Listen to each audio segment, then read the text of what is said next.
코너는 한 주간 시청자들이 관심을 가졌던 MBC 관련 이슈들을 뽑아서 확인해보는 시청자 픽 시간입니다. 관련 키워드 살펴볼까요? 라이브, 반말 모드, 가짜 정보, 서울 투어인데요. 먼저 반말 모드부터 확인해 볼까요? 공희정 위원이 준비하셨죠? 네, 지난 5일 첫 방송된 누가 누굴 인터뷰와 관련된 키워드입니다. 누가 누굴 인터뷰는 어린이 6명이 MC로 등장해서 반말 모드로 유명인들을 인터뷰하는 신개념 토크쇼였습니다. 이날 게스트로는 이낙연 전 국무총리가 출연해 자신의 어린 시절 이야기들을 솔직하게 털어놓는가 하면 아이들에게 셀카 찍는 비법까지 전수받기도 했습니다. 표정 웃을 때는 이빨이 8개가 보이게 웃어. 8개? 거울 보고 이빨이 여기 입 안에 8개가 보이도. 입 안에 8개가 보이도. 그냥 행복하게 하면 돼. 행복하게 웃으면 돼. 그러면 우리 사진 찍어볼까? 마음에 어차피 그냥 사진 찍어. V를 해봐, V. V하고 좋다. 딱 이빨 8개. 아니, 나 그 말이 아니라. 오, 낫네. 또 근데 너 몇 살이야? 너 몇 살이야? 69. 69살이 되면 어떤 기분일까? 뭘 이렇게 많이 먹었나 싶지. 69살까지 중에 제일 좋았을 때가 언제야? 없다. 아들이 태어났을 때. 아들이 있어? 그러면은 제일 슬펐을 때는? 내가 13살 때 중학교 가면서 엄마 품을 떠나서 갔거든. 그래 혼자 살았거든. 근데 이제 2주일 만에 한 번씩 이렇게 엄마 아빠 뭐야? 집에 가는데 내 엄마하고 떨어지는 게 싫어서 울었어? 그때 울었어. 아버지한테 들키면 야단 맞으니까 그래? 아이 그럼 울어도 안 들키려고 숨어서 울었던 것 같아. 아니 그런 걸로 왜 그렇지? 그렇게 지냈던 것 같아. 에? 안녕. 나균이도 모르는 나균이에 대한 퀴즈를 준비했어. 문제를 풀기 전에 영상을 먼저 보여줄게. 오, 우대. 이렇게 큰 만두. 중국집에 가면 여기서 문제. 대학생 나균이는 어떨 때 군만두 시켰을까? 나는 1번일 것 같아. 나도 1번. 맛있잖아. 1번. 나는 시험 100점 맞았을 때 3번. 3번. 정답은 4번. 여학생. 그래. 나균아. 재밌다. 나균아. 여자애들한테 잘 보이고 싶었어? 방송을 본 시청자들의 반응은 어땠습니까? 네, 댓글을 한번 확인해 보겠는데요. 신선해요. 아이들의 시선은 편견, 선입견 없잖아요. 토크쇼의 본질에 충실하고자 나온 프로그램이네요. 반말 컨셉 신선. 할아버지든 아저씨든 나이의 벽을 허물고 대화하는 모습에서 진정성 느껴짐. 할아버지 뻘인데 너 하는 건 좀 아니지 않나요?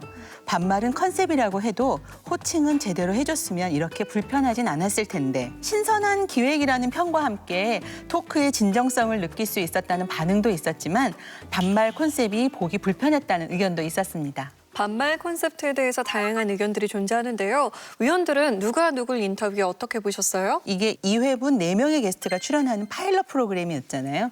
이 파일럿 프로그램이 갖고 있는 특징은 앞으로 이게 정규가 됐을 때 어떤 모습을 보여줄 것인가를 맛볼 수 있게 해주는 건데 여기서는 너무 정치인에게 집중되었던 것 같아요. 마치 정치가 아이들의 순수한 이미지를 이용한다는 그런 아주 전통적인 방법들을 여기서 보는 듯해서 이 프로그램이 갖고 있는 많은 장점들을 제대로 살려내지 못했다는 아쉬움이 남았습니다. 어린이들이 이제 정말 인터뷰어로서 등장을 하고 이제 그런 반말 콘셉트로 되게 수평적인 대화를 진행하는 그런 컨셉 자체는 저는 굉장히 좋다고 생각하는데 수평적인 대화를 통해서 우리가 기대했었던 굉장히 풍부한 이야기들이 나왔는가라고 했을 때는 저는 잘은 모르겠다는 생각을 했어요. 그러니까 가령 나중에 대통령 할 거야? 뭐 굉장히 직설적인 좋은 질문이죠. 근데 거기에 대해서 사실 이낙연 전 대표가 정석적인 대답을 했어요. 그건 자기 마음대로 되는 게 아니라 국민들이 하라 그러면 하는 거고 하지 마라 그러면 못 하는 거. 저는 그런 질문이 나오길 기대했거든요. 그러면 넌 하고는 싶어? 라든가 피해갈 수 없는 그런 질문들이 좀 더 풍성하게 나왔으면 어땠을까 생각이 들었는데 서로 같이 얘기를 크로스토크를 또 풍성하게 할 수 있다고 생각하거든요. 그런 면에서 좀 아쉬움이 남고 그렇기 때문에 이제 좀 게스트들이 좀 더 어린이 그 인터뷰어들과 좀 얘기를 많이 하면 좋았을 것 같다는 생각이 들었습니다. 지금 이건 의원님 말씀하신 것처럼 반말은 콘셉트로 충분하지 않고 더 많은 크로스토크를 한다든가 깊이 있는 질문을 했으면 좋겠다라는 것도 사실은 저는 어른들의 바람인 것 같아요. 그러니까 즉 어른들은 어떤 프로그램을 보면서 뭔가 많은 걸 얻어가고 싶어 하지만 아이들은 어떻게 생각하면은 어른들과 반말을 하면서 같은 입장에서 이야기를 한다는 이것만으로도 어떤 어린이들에게 가능성일 수는 있다고 생각하거든요. 요새 많이 우리가 TV에서 어린이들을 볼 수 있고 어린이들이 등장하는 리얼리티 프로그램도 많지만 주로 그들은 관찰의 대상인 거예요. 여기서는 적어도 자신들이 발언하고 함께 의사소통하는 그런 모습을 보여줬기 때문에 굉장히 긍정적으로 봤고요. 어떤 분들이 불편하게 봤을 반말 컨셉도 상하관계에 얽매이지 않고 질문을 할 수 있고 그것이 반말로 표현이 되며 거기에서 어린이들이 조금 더 자유롭게 놀 수 있도록 만들어주는 것이 이 프로그램이 지향하는 바가 아닐까 싶습니다. 다음 키워드 보겠습니다. 라이브인데요. 이건 어떤 프로그램과 연관된 키워드인가요? 네, 지난 1일 첫 방송된 집콕 콘서트 관련 키워드입니다. 집콕 콘서트는 국내 대표 뮤지션들의 라이브 콘서트 실황을 3주간 만나볼 수 있는 프로젝트인데요. 첫 주자로 이승환 씨의 데뷔 30주년 기념 공연 무적 전설이 100분 하이라이트로 펼쳐지며 감동을 선사했습니다.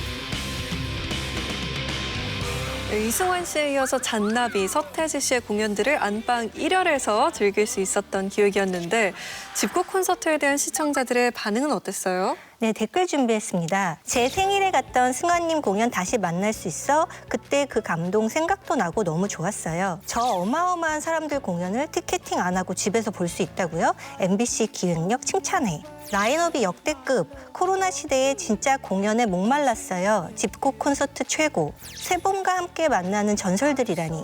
코로나로 움츠러든 마음에 환기가 되는 것 같아요. 멋진 공연들을 집에서 즐길 수 있어서 좋았다는 호평이 다수였습니다. 사회적 거리두기의 장기화로 공연 문화를 즐기기 어려운 만큼 반가웠다는 반응들이 많았는데요. 위원들은 집콕 콘서트 어떻게 보셨어요? 저는 이제 평소에 공연을 안 보기 때문에 공연에 대한 갈증이 없는 사람인 줄 알았는데 이거 보니까 뭔가 사람들이 그렇게 많이 모여 있는 모습들, 그리고 가수도 함께 그 관객과 소통하는 모습, 그다음에 함성 소리 이런 게 제가 굉장히 그리웠나 봐요. 제가 뭐 가수는 아니지만 어쨌든 그 전체적인 거 어우러져서 굉장히 소름이 돋았고 코로나 지나고 나면 공연 한번 가보고 싶다라는 마음까지 이제 불러일으키는 그런 프로그램이었습니다. 그런 관심 없던 정기위원도 그랬으니 공연에 정말 목말라 하던 이들에게는 굉장히 좀 담비 같은 기획이었을 수밖에 없었을 것 같아요. 이제 첫 회가 이제 이승환 씨 공연이었는데 굉장히 스토리텔링이 있는 그리고 정말 이제 효과가 좋은 콘서트 현장이다 보니까는 편집된 것만으로도 이게 어느 정도는 현장감을 느낄 수 있을 정도의 그래도 퀄리티라는 것이 좀 보장됐었던 공연이었던 것 같고 이 잔나비 같은 경우는 밴드 음악을 하는 팀이지만은 굉장히 세대들이 다 그냥 보편적으로 좋아하는 팀이더라고요. 저희가 아직 보진 못했지만 서태지 씨 같은 경우는 뭐 말이 필요 없죠. 여기에 앉아 있는 모두는 정말 그 노래를 다 따라 부를 수 있을 만한 저는 이라고 하고 싶네요.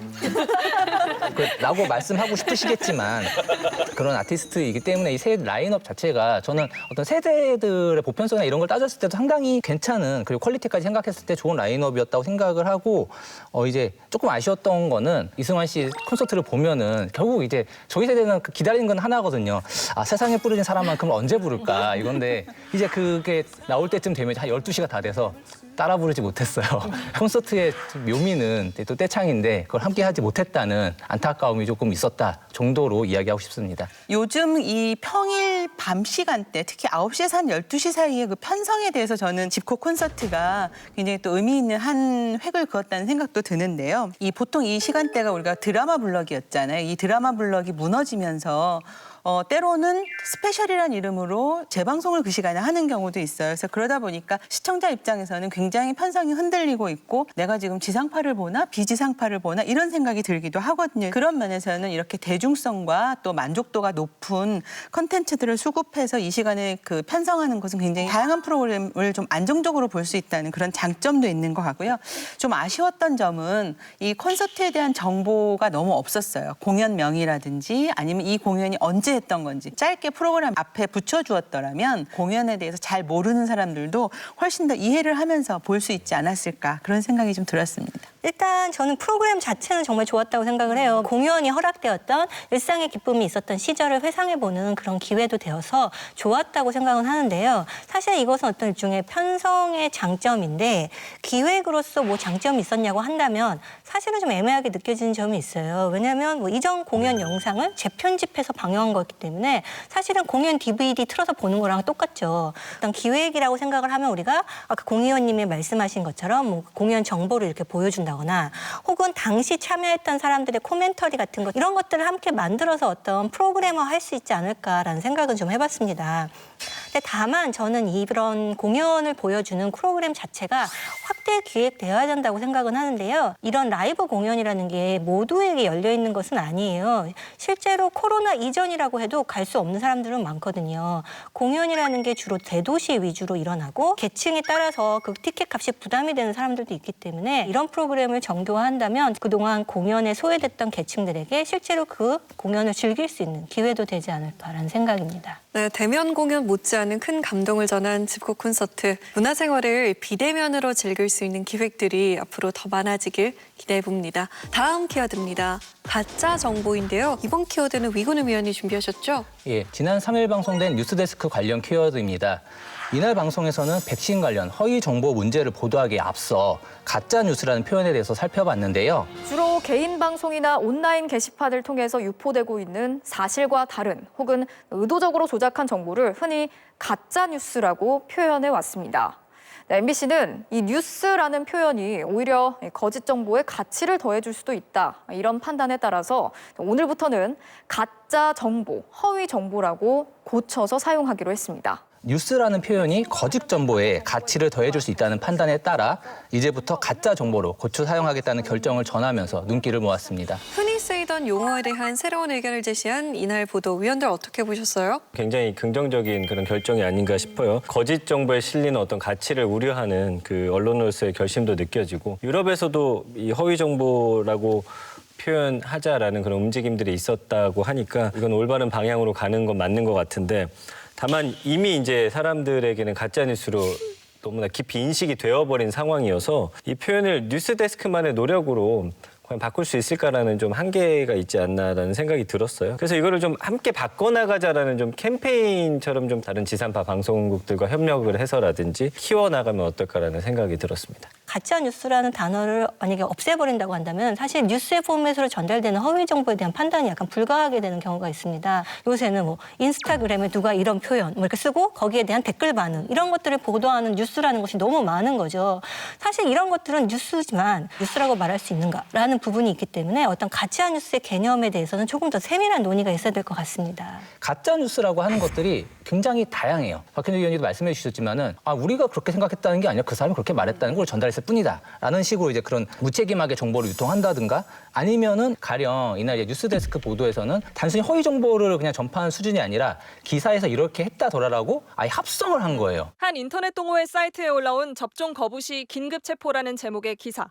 제목 위에 실제 언론사의 이름까지 버젓이 달려있지만 뉴스를 가장한 허위 정보입니다. 이거는 굉장히 악의적인 케이스죠. 근데 이것들이 다 가짜 뉴스라는 말로 다 흡수돼서 가짜 뉴스라는 말로 유통이 되고 있어요. 그러니까 저는 그것이 각각에 대한 대응 방식도 다르고 각각의 죄질이 다 다르기 때문에 근데 그걸 그냥 다 가짜 뉴스라고 말하는 건 좀 잘못됐다고 생각을 하고 소위 이제 포스트 트루스의 시대라고 하는데 이런 시대일수록 이런 다양한 허위 정보 유통에 대한 좀 제대로 된 이름 붙이기, 그 제대로 된 대응이 필요하지 않을까 생각을 합니다. 네, 뉴스데스크의 이번 결정이 단순 표현의 변화가 아닌 언론 보도의 중요성과 가치까지 돌아볼 수 있는 기회가 되길 바랍니다. 다음 키워드입니다. 서울 투어인데요. 이건 어떤 프로그램과 연관된 키워드인가요? 네, 지난 6일 방송된 전지적 참견 시점 관련 키워드입니다. 이날 방송에서는 트로트의 민족 우승자인 안성준 씨와 그의 매니저가 출연을 했습니다. 스케줄에 따라서 호텔을 옮겨 다니는 독특한 그런 생활을 보여주는가 하면 또 전직 여행 가이드였던 매니저의 해설을 들으며 서울 투어에 나선 두 사람의 모습이 전파를 타면서 훈훈함을 전했습니다. 선정릉이라고 해서 쉽게 무덤이 2개일 거라 생각되지만 안에 들어간 무덤이 3개가 있어요. 3개. 진짜? 하나는 성종, 하나는 중종, 그리고 또 하나는 선종의 이제 갭이었던 정연왕후. 전향 많이 하는 수준이 아니시네. 아, 그러네. 제대로 하는 거죠. 아는 게 있으시면 바로바로 알려주세요. 그도 그럴 것이 제 직업이었던지라. 그도 그럴 것이 그도 그럴 것이 선생님 같다. 농담이 아니고 실제 대화에서 이런 얘기를 처음 봐요. 그도 그럴 것이.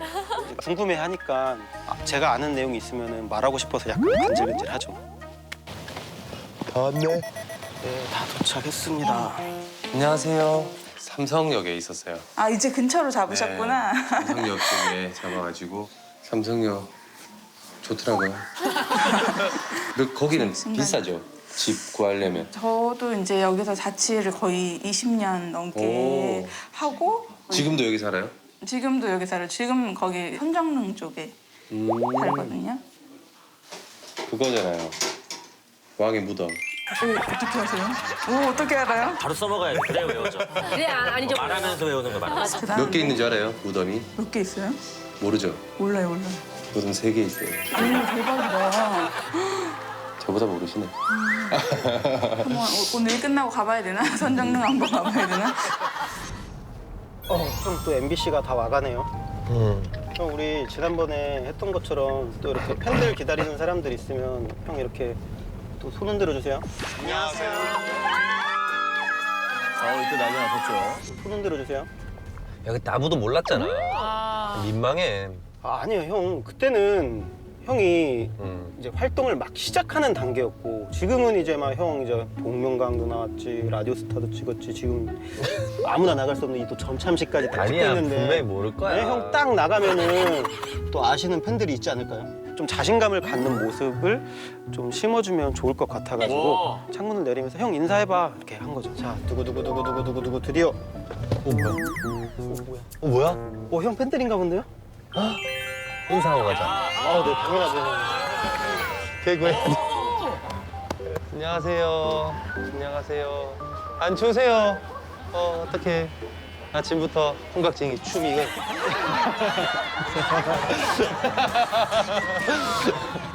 찍겠습니다. 하나, 이게 진짜 이런 시간이 너무 감사한 거예요. 정말. 몰라도. 방송 본 시청자들 반응 어땠어요? 네, 댓글 확인해 보면요. 이것은 전참시인가 선녀들인가 덕분에 보면서 저도 서울 역사 공부했네요. 누구나 처음은 다 있는 법. 내 집 없는 서울살이 힘들겠지만 앞으로 더 잘 되시리라 믿습니다. 매니저 때문에 연예인 검색해보기는 처음. 매니저님 완전 뇌생남이더만요. 매니저님이 기 살려주는 스킬이 남다르심. 안성준님과 잘 맞는 듯 보여서 좋았어요. 이 안성준 씨의 서울살이를 응원하는 댓글도 많았고요. 이 매니저의 활약이 인상적이었다는 반응들도 있었습니다. 두 사람을 의기투합하는 모습을 담아내면서 공감과 응원을 모은 이번 방송. 탐나는 TV 위원들은 어떻게 보셨나요? 안성준 씨는 트로트의 민족 우승자로서 이제 막 전국구 연예인으로서 활동을 시작을 하게 됐고요. 이제 그를 보조하면서 지속적으로 격려하는 여행 가이드 출신의 매니저 김종덕 씨가 나왔는데 두 사람의 관계성이 잘 드러나면서 프로그램 본연의 의도가 잘 살아나는 회차라는 느낌이 있었습니다. 전지적 참견 시점이 매니저와 연예인의 관계를 보여준다라고 하지만 어떤 회차는 그냥 뭐 연예인이 계속 먹방을 한다든가 연예인이 뭐 자신이 하고 있는 개인 사업을 보여준다든가 어떤 순간에는 매니저가 잘 안 나오고 매니저는 뒤에 서 있거나 이런 부분이 많은데 이 프로그램에서는 두 사람의 관계를 잘 볼 수가 있었어요. 근데 안성준 씨가 아무래도 신인이다 보니까 자신감이 없어서 위축되어 있자 이 김종덕 매니저가 그걸 띄워주려고 노력하는 모습이 굉장히 인상적이었는데요. 네. 성준이 형 왔습니다. 안녕하세요. 네. 안녕하세요. 네. 더 들어가면 돼요. 여기서 진행하실 건데요, 오늘. 네. 안쪽으로 들어가시죠. 신이 형 멋있게 꾸며주세요 또. 네네, 알겠습니다. 다들 어색하고 어렵죠? 네. 가면은 너무 어색해요. 네. 서강준 같은데요. 서강준 같은데요. 왜 이러세요? 왜 이러세요? 부원장님. 우리 성준이 형 어디 갔지?